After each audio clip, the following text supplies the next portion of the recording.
Boy, I tell you, for the money, man, I'm teaching you a lot of stuff, I hope you know. I don't know where else you're going to get this on YouTube. You might find it somewhere.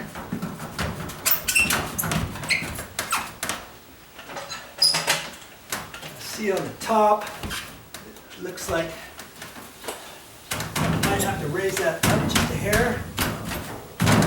Down at the bottom, up at the top. Bottom, top. Shimmy it. You see why we had to clean off all of the caulking around there? There, look at that. Man, it almost looks like I know what I'm doing. Class is now open.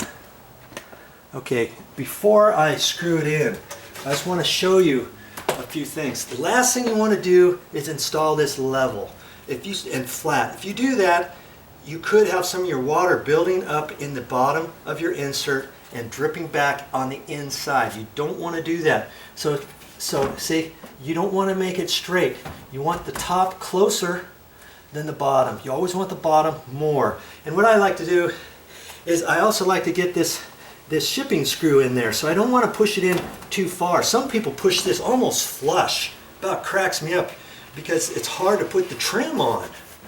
And I keep it out. I like to get that set screw in. So usually I'll have 1 5/8" at the bottom, and I'll have about 1 1/8" up at the top. That gives the bottom. You see, it's got a 1/2 inch tilting down. So when any water gets in this bottom tray of the insert, it goes out the back and it goes down into the condensate and drain and outside. Okay, so that's how I want it.